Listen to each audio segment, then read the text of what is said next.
Pandita établit un centre pour jeunes veuves et orphelins baptisé Mukti, ce qui signifie salut ou délivrance. Elle languissait de voir un puissant réveil parmi les veuves démunies et négligées de l'Inde. En décembre 1904, après avoir reçu des nouvelles sur le réveil gallois, sa faim de voir une effusion de l'esprit s'intensifia.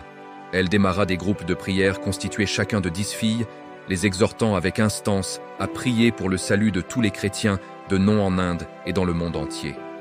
Au début, elles étaient 70 dans ces cercles de prière.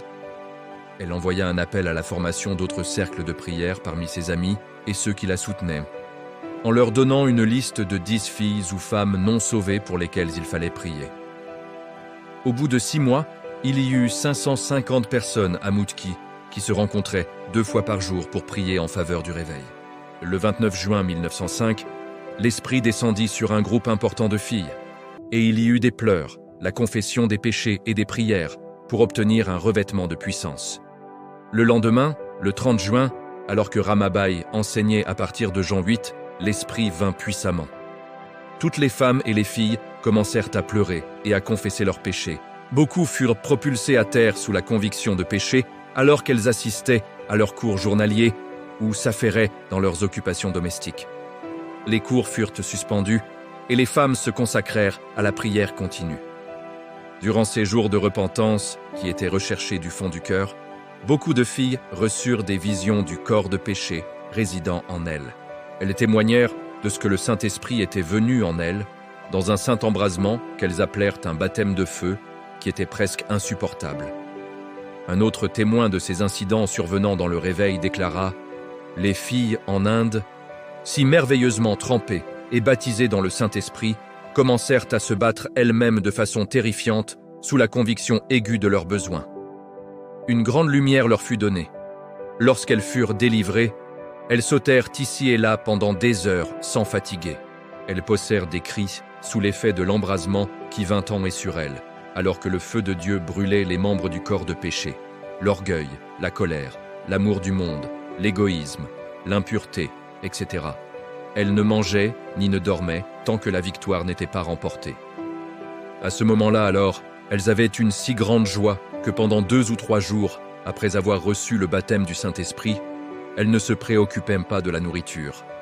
Dans de telles périodes de véritable réveil, les actions les plus élémentaires du Saint-Esprit devenaient soudainement puissamment intensifiées. La conviction de péché et la joie du salut à la fois étaient en apparence fortement exacerbées. G. H. Lang, après quelque temps passé à Mutki consacré à l'observation du réveil, écrivit « Des petites filles se perdaient pendant des heures dans des transports d'amour pour Jésus et dans sa louange. » De jeunes chrétiens estimaient que c'était un rare privilège de passer de nombreuses heures successives dans la prière d'intercession pour des étrangers qu'ils n'avaient jamais vus ou connus. Lors d'une réunion particulière, nous étions ensemble pendant 17 heures. Le jour suivant, la réunion se termina par un grand éclatement de joie au bout de plus de 15 heures. Le docteur Nicole McNicol, le biographie universitaire de Pandita Ramabai, rapporta que ceux qui semblaient avoir vécu de telles bénédictions émotionnelles au temps du réveil vivaient encore une vie résolument pieuse 20 années après. La vie de Pandita Ramabai représente pour nous un fort encouragement à nous attacher diligemment à la parole d'espérance. Cette précieuse jeune femme, armée uniquement d'une vision de Dieu et des nouvelles de l'œuvre fraîche de Christ au pays de Galles, les prit à cœur et s'adonna à la prière comme jamais auparavant.